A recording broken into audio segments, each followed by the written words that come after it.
ऐसे बड़े बड़े बिल्डिंगों में चलने वाले जो ये बड़े बड़े दफ्तर होते हैं, ये किस प्रकार से आपके जीवन के साथ घोटाला कर सकते हैं? Responsible for that. 5 साल हो चुके हैं हमें। 4 साल तक हम अपनी एरिया किस रहे हैं, कभी बिल्डर ऑफिस, कभी अथॉरिटी, कभी बिल्डर ऑफिस, कभी अथॉरिटी। हम लोग अपना यहाँ पे बैठ के पसीना बहाते रहे, शर्म आनी चाहिए इन लोगों को। अगर रजिस्ट्री के लिए जा रहे हैं तो आप इनसे बोल रहे हैं कि 2.5 लाख की पेनल्टी आप भरेंगे। सर तो अथॉरिटी की पेनल्टी हमारी थोड़ी है। हमें तो यही नहीं पता कि हमारी रजिस्ट्री कब होगी। ठीक है, अभी कॉल रिसीव दिखाए हम आपको। आपकी माता जी की उम्र की है, ये क्या की धक्के खाने की उम्र की है इनकी। हर चुनाव के टाइम पे ये बहुत बड़ा चुनावी मुद्दा बनता है और चुनाव खत्म होने के बाद में ये सारा का सारा चुनावी मुद्दा बिल्कुल पानी की तरफ भगा दिया जाता है। मेरी बिजली काट दे, मेरा 2 साल का बच्चा है, मैं कैसे जीऊंगा? रजिस्ट्री हमारा हक है, वो हमें मिलना चाहिए। हम यहाँ पे कोई भीख मांगने के लिए नहीं आए हैं। आपका कहना है, एक सेकंड, जो भी रिस्पॉन्सिबल व्यक्ति हैं, जितने भी लोग यहाँ पे खड़े हुए हैं, आपको पता होगा कि ये लोग अपने जीवन भर की कमाई एक मकान लेने में लगाते हैं, ठीक है? ये सारे लोग अपनी अपनी जॉब छोड़ के आए हुए हैं इस वक्त, ठीक है? एक व्यक्ति ने सामने से टाइमिंग दी, उसके बावजूद भी वो व्यक्ति आज यहाँ पर मौजूद नहीं है। आप मुझे एक सेकंड, आप ये एक सेकंड, आप मतलब आप ये एक्सेप्ट करती हैं कि वो व्यक्ति भगोड़ा है? सर मैं कैसे कह सकती हूँ, मैं तो खुद कॉल करने में, जब तक मेरी बात नहीं होगी मैं कैसे कहूँगी कि वो है या नहीं है।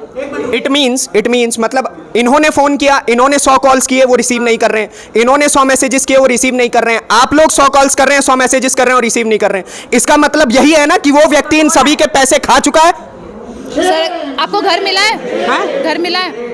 इनको घर मिला है। मैं आप मेरे मुझे साइड करिए, मैं तो मीडिया पर्सनल हूं, इनसे पूछता हूं, एक सेकंड, आपको घर मिला है? घर मिला, पैसे दिए, पूरे एनओसी दे दी। उसके बाद गवर्नमेंट का रेवेन्यू का पैसा भी हमसे सारा दे दिया। आज हमारी रजिस्ट्री क्यों नहीं हो रही? हमारा क्या दोष है? कैमरामैन को आगे इट्स द मेन इशू कि बिल्डर रजिस्ट्री क्यों नहीं कर रहे? एक मेन इशू जो इस समय हम सब लोग इकट्ठे हुए हैं वो ये है कि बिल्डर ने हमें फ्लैट बेचा, हमने उसे सारा पेमेंट दे दिया, उसने हमें एनओसी इशू कर दी, उसका एक पाई दे दिया। उसके बाद उसने रेवेन्यू स्टैंप के पैसे गवर्नमेंट के रेवेन्यू के लिए भी सारे परचेज करवा के गवर्नमेंट को दिलवा दिए। इवन जो एडवोकेट इन्होंने रजिस्ट्री करवाने के लिए मुकर्रर किया हुआ है, उसकी 5900 रुपए फीस भी हमने दे दी।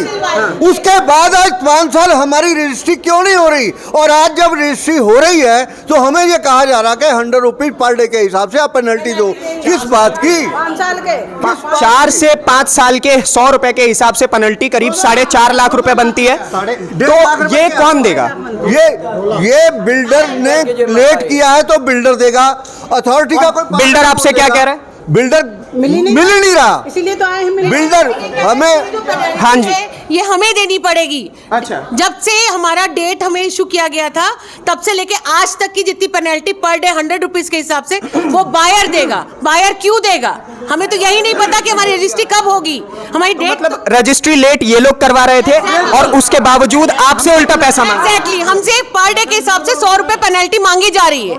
5 साल की पेनल्टी का हिसाब लगा लीजिए आप। ये हमारी गलती है या बिल्डर की गलती है? सबसे बड़ी बात हमारे साथ ये हो रही है कि हम लोग बिल्डर को ही अथॉरिटी लेकर जाते हैं कि सर हमारे साथ चलिए। बिल्डर को वो मेरे पास टाइम नहीं है, कुछ नहीं, यानी बिल्डर को भी हम लेके जाए, वहाँ पे अथॉरिटी कहती है हमारी जिम्मेवारी खत्म हो गई, हमने जो चीज़ करनी है वो हम कर देंगे, लेकिन पेनल्टी वाला इशू आप बिल्डर से जाके डिस्कस करिए। अब जब बिल्डर के पास आके डिस्कस करते हैं तो इनके नुमाइंदे यूँ सिर पकड़ के कहते हैं सर मैं तो सरेंडर कर रहा हूँ, आप लोग जो है जाकर वहाँ पर धरना दे दीजिए। आज धरने, और हमारे को मीटिंग के लिए बुलाते हैं। ये पहली बार नहीं है, इससे पहले भी हम लोग 6-6 घंटे यहाँ पे बैठ के गए हैं जी। और सबसे बड़ी समस्या हमारे साथ यही है, सबसे बड़ी जो हमारे साथ समस्या है, इन्होंने हमारे को जितने भी लॉलीपॉप दिए, ये कर देंगे वो कर देंगे, उनमें से एक भी चीज़ पे खड़े नहीं होते।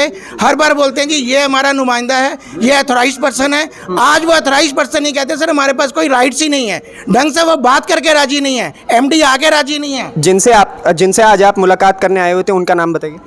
मनीष अग्रवाल एमडी। हाँ एमडी मुनेश शर्मा की कोई अथॉरिटी नहीं है। उससे अगर हम मीटिंग भी करते हैं तो हमेशा इसी बात पे मीटिंग एंड होती है कि मैं पूछ के बताऊंगा। जब जिस व्यक्ति से पूछ के बताएगा वो उस व्यक्ति से मीटिंग करने के लिए जब हम यहाँ पर आए हैं तो व्यक्ति यहाँ पर क्यों नहीं है? पैसे तो हमने शशांक अग्रवाल को दिए हैं ना, किसी एम्प्लॉय को तो नहीं दिए हैं। जब decision making authority Shashank Agarwal है तो उसको यहाँ पर होना चाहिए।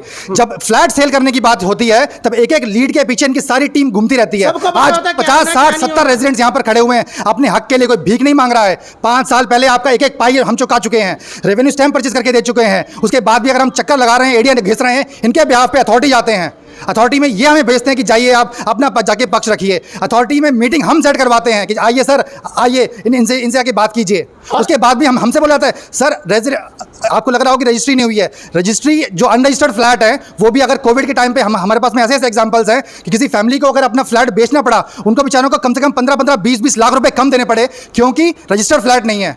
हमारा कोई नेशनलाइज बैंक लोन नहीं करती है, 4-4, 5-5% एक्स्ट्रा हम दे रहे हैं। बैंक के हमारे पास में, आपको डॉक्यूमेंट दिखाऊंगा, बैंक के हमारे पास में लीगल नोटिस आ रहे हैं, लेटर्स आने हमारे पास। एनपीसीएल ने हमें जब कनेक्शन दिया, हमें शर्म आती है, ये एफिडेविट लिख के दिया, हमें लिख के देना पड़ा कि हम 6 महीने के अंदर अगर रजिस्ट्री नहीं कराएंगे तो हमारी वो लोग कनेक्शन भी काट सकते हैं। बिजली जैसी मूलभूत सुविधा के लिए भी अगर हमें ये लिखना पढ़ के देना पड़ रहा है तो शर्म आनी चाहिए। आप जैसे भी परिवार होंगे, आप लोग भी परिवार वाले हो। यहाँ पे कोई ऐसा व्यक्ति है जो उनके बिहाफ पे यहाँ पे बात कर सके? कोई भी नहीं आएगा। कोई भी व्यक्ति यहाँ पे, आप इतने सारे स्टाफ हैं, आप इनसे ये उनका कोई तो, एक सेकंड, उनका कोई तो रिप्रेजेंटेटिव यहाँ पे होना चाहिए ना। अगर वो व्यक्ति यहाँ नहीं है, एक सेकंड, मैं आपसे सवाल करना चाहता हूँ, एक सेकंड, आप मुझे एक बात बताइए। वो व्यक्ति इन सभी लोगों को बुलाता है आज के दिन, अगर वो यहाँ पर मौजूद नहीं हो सकता है तो एक रिप्रेजेंटेटिव तो खड़ा करके जा सकता है।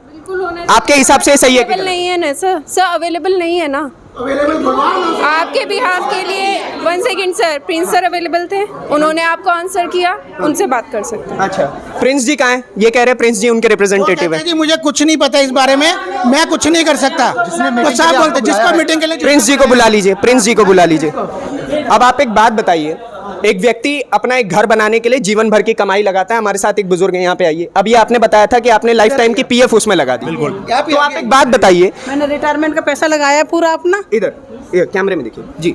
मैंने रिटायरमेंट का पूरा पैसा दिया है और मैंने VRS लिया, सारा पैसा दे दिया मैंने। हाँ। और इन्होंने कहा था हम रजिस्ट्री 2 महीने के अंदर करा देंगे। स्टैम्प पेपर खरीद गए और साइन भी हो गए, अब नहीं करा रहे। हम यहाँ फोन, आपने कौन से साल में फ्लैट लिया था? 2019 नवंबर 2019 में ये लोग कह रहे थे कि 2 महीने में फ्लैट रजिस्टर्ड हो जाएगा, और आज करीब 2019 के हिसाब से 2024 लगभग 5 साल होने को आ गए हैं, अब तक फ्लैट रजिस्टर्ड नहीं हुआ है। और उसके बाद ये लोग कहते हैं कि आपको घर मिल गया।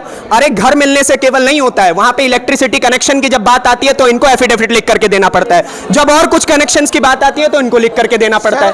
यहाँ पे कोई बात करने को तैयार नहीं दे रहे हैं, हर महीने हम एक्स्ट्रा ब्याज दे रहे हैं क्योंकि हमने इनसे फ्लैट खरीदा जो कि अनरजिस्टर्ड है। और सबसे बड़ी चीज है हमारी, अगर किसी चीज की कोई लेट फीस होती है तो उसमें इमीडिएटली इंटरेस्ट लगना शुरू हो जाता है। अगर हम मेंटेनेंस भी अगर एक महीना मेंटेनेंस भी नहीं देंगे ना तो उस पर ये लोग इंटरेस्ट लगा देते हैं। आज हम लोगों ने मेंटेनेंस रोकी है क्योंकि इन लोगों ने तो अगर एक दिन ना जाए तो कूड़ा उठना बंद हो जाता है। हम लोगों को कूड़े उठा के बाहर फेंकने जाने पड़ते हैं। ठीक है, अपने आप को किस हिसाब से सही कह रहे हैं? सर अब सही क्या कह रहे हैं, जो अथॉरिटी ने डिसीजन दिया है वही कर रहे हैं। हम लोग तो कुछ कर ही नहीं रहे, हमने तो पेमेंट जमा कर दिया है। हाँ। एक सेकंड, आप माइक पे हाथ मत लगाइए। तो आप थोड़ा पीछे बोलिए ना, बोलिए ना। मैंने तो बोल दिया सर। हाँ जी, हमें जो पता लगा है वो हमने आपको बता दिया। आप एक बात बताइए, मैं आपसे एक सवाल करना चाहता हूँ। इतने समय से ये लोग मीटिंग्स के लिए आ रहे थे, आज फिर से एक समय दिया गया मीटिंग के लिए, ठीक है? एक सेकंड, आप मेरा पूरा सवाल तो सुनिए।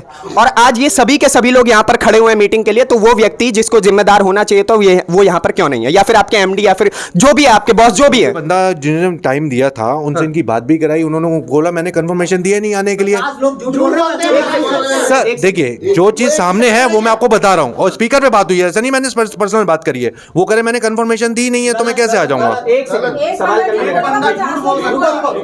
एक सेकंड, अगर उन्होंने कंफर्मेशन नहीं दी, ठीक है, मैं आपसे इमोशनल तौर पे एक सवाल करता हूं कि ये सारे जितने भी लोग यहाँ पर काम अपना छोड़ करके आए हुए हैं, सब लोग काम छोड़ गए, सब अगर सुनिए, उस व्यक्ति का 1 घंटा या 1 दिन इतना इंपॉर्टेंट हो सकता है, क्या इनका 1 दिन इंपॉर्टेंट नहीं हो सकता? तो फिर अगर ये लोग अपने, और आप एक बात बताइए, इन्होंने कहा था कि 2 महीने के अंदर हम आपकी फ्लैट रजिस्टर करके दे देंगे, आज 5 साल हो चुके हैं, क्या ये अपनी रजिस्ट्री की मांग भी ना करें? कर सकते हैं सर, कस्टमर कर सकते नहीं, करेंगे सर, कर सकते हैं, कस्टमर का हक है। और अगर रजिस्ट्री के लिए जा रहे हैं तो आप इनसे बोल रहे हैं कि 2.5 लाख की पेनल्टी आप भरेंगे। सर तो अथॉरिटी की पेनल्टी हमारी थोड़ी ना है सर। अथॉरिटी की पेनल्टी है, ठीक है। आप एक बात बताइए, ये तो 2 महीने बाद ही रजिस्ट्री देने को तैयार थे, आप 2 महीने की पेनल्टी लीजिए, बाकी आप 4.5 साल की पेनल्टी आप दीजिए। मुझे कुछ नहीं पता, मुनीश जी कहेंगे वो बताएंगे, क्योंकि क्या मुझे तो ये भी मुनीश जी कब कहेंगे यही बता दीजिए। मुनीश जी कहेंगे कब ये बता दीजिए। तो वो आपकी बात रेगुलर कंटिन्यू चल रही है सर उनसे। मुनीश जी से परसों मीटिंग भी हुई आपकी सैटरडे को।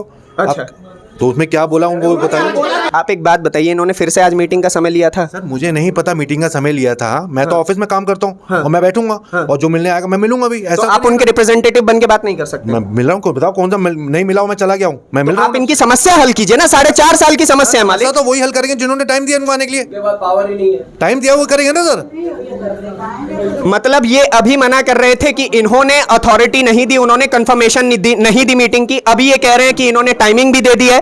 तो आप सोचिए कि ऐसे बड़े बड़े बिल्डिंगों में चलने वाले जो ये बड़े बड़े दफ्तर होते हैं, ये किस प्रकार से आपके जीवन के साथ घोटाला कर सकते हैं। आप जब इतने महंगे फ्लैट लेते हैं, और नोएडा में ये फ्लैट की कोई पहली प्रॉब्लम नहीं नजर आई है, इससे पहले कोई और ग्रीनलैंड पे जाकर के बिल्डिंग बनाएगा तो वो ध्वस्त कर दिया जाएगा।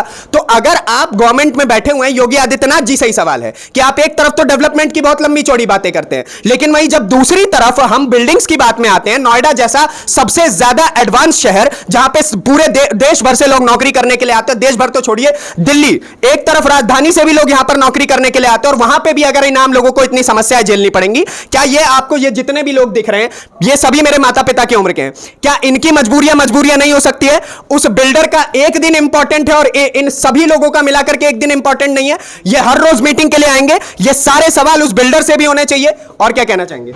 भाई साहब एक पक्ष में रखना चाहूँगा, और मेरी आपसे गुजारिश है पक्का इसको आप अपना टेलीकास्ट कीजिएगा। बिल्कुल।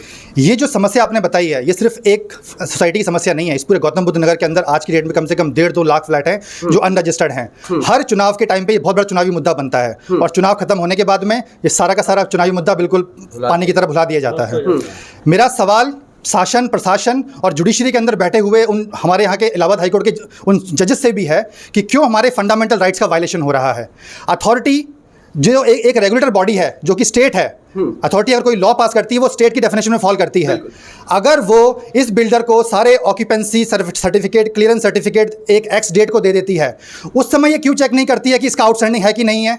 उस समय तो अंडर द टेबल इनके अधिकारी पैसा लेते हैं, घूस लेते हैं, और उसके बाद में OCCC सब कुछ दे देते हैं। उसके 1-1.5 साल बाद में इनकी नींदें खुलती हैं कि हमारा तो कुछ पैसा बाकी है। वो पैसा के लिए ये इनके पास में आते हैं और रजिस्ट्री होल्ड करते हैं। ये बात आप नोट कीजिए, रजिस्ट्री होल्ड करते हैं, यानी कि ये लोग सेल कर सकते हैं, अपनी जेबें गर्म कर सकते हैं बिल्डर, लेकिन रजिस्ट्री हम नहीं करने देंगे। अच्छा, ये अगर अथॉरिटी इस तरीके का कोई भी लॉ निकालती है तो क्लियर कट ये हमारा आर्टिकल 14 का वायलेशन है, लॉ ऑफ इक्वालिटी।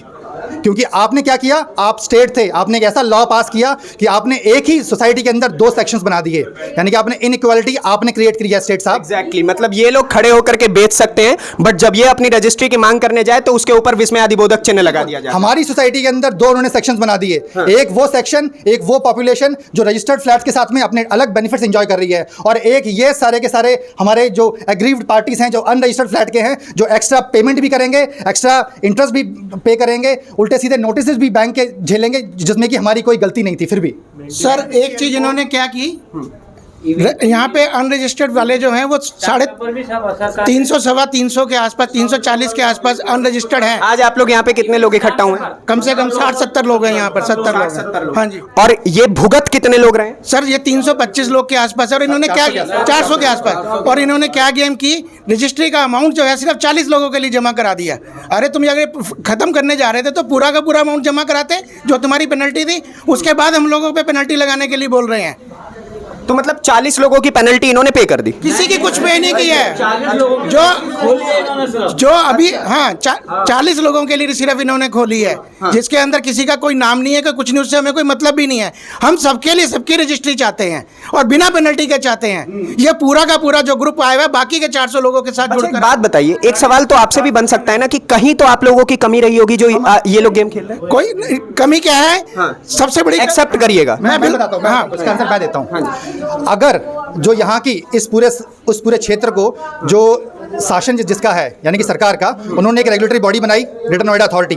वो जो अथॉरिटी है वो रेगुलेटिंग बॉडी है। अगर वो सारे occupancy certificate, clearance certificate, NOCs अगर किसी बिल्डर को इशू करती है तो एज ए कस्टमर मेरे लिए क्या सोचने वाली बात है?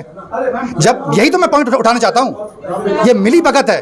OCCC देख के अगर OCCC आपने दे दिया तो एज ए कस्टमर मैं तो यही विश्वास करूंगा ना कि जब यहाँ की रेगुलेटर बॉडी ने सारे क्लियरेंसेस दे दिए हैं, इसका मतलब सब कुछ भला चंगा है यहाँ पे। इवन स्टाम्प पेपर भी उसके बाद में हमें बताया नहीं जाता है कि भैया आपकी रजिस्ट्री होगी कि नहीं होगी। हमें सारा का सारा पैसा हम बिल्डर को दे देते हैं, हमसे बोला जाता है कि आप स्टैम्प परचेज कीजिए, हम सारा का सारा स्टैम्प परचेज करके देते हैं, यानी कि उत्तर प्रदेश राजस्व विभाग को भी हमने सारा का सारा पैसा दे दिया, राइट। उसके बाद में 4 साल तक हम अपनी एरिया घिस रहे हैं, कभी बिल्डर ऑफिस, कभी अथॉरिटी, कभी बिल्डर ऑफिस, कभी अथॉरिटी। हम सभी यहाँ पे प्रोफेशनल्स हैं, अपने हर रोज़ की अगर छुट्टी करते हैं तो आप खुद ही लगाइए किस तरीके से हम अपने पॉकेट में डेंट मारते हैं। जी, एक पॉइंट मेरा ये है कि जब हमने बिजली के लिए अप्लाई किया NPCL की, एक अलग मुद्दा है वो कि किसको पे करना चाहिए था, ऑल्दो फिर भी सब लोगों ने, हम लोगों ने पे किया। उस समय हमसे एक एफिडेविट लिया गया सरकारी स्टैंप पे कि अगर हमने 6 महीने में अपनी रजिस्ट्री नहीं सबमिट करी तो मेरी बिजली कट जाएगी। वो तो उनकी दया पे जिंदा है कि वो बिजली नहीं काट रहा मेरी। अगर वो नहीं करे और अब मेरी बिजली काट दे, मेरा 2 साल का बच्चा है, मैं कैसे जीऊँगा? और आप हमारा 45 डिग्री हो रही है बाहर, कैसे जिएंगे? आप हमारा कसूर पूछ रहे हैं। रेरा अप्रूव्ड प्रोजेक्ट में हम लोगों ने इन्वेस्ट किया, अथॉरिटी ने OCC दी, हमने बिल्डर को नहीं देखा, हमने रेरा देखा, हमने OCC देखा, ये देखा। हमारा अगर आप रेरा अप्रूव प्रोजेक्ट में भी पैसे लगाकर हम अपनी बेवकूफ़ी ढूंढेंगे तो फिर तो हम बहुत बेवकूफ़ हैं। एक पॉइंट और, अगर प्रोजेक्ट में कोई गड़बड़ थी, सरकार के किसी एक विभाग ने जाके वहां बैनर लगाया कि इसमें ये गड़बड़ है जी, यहाँ फ्लैट मत खरीदना।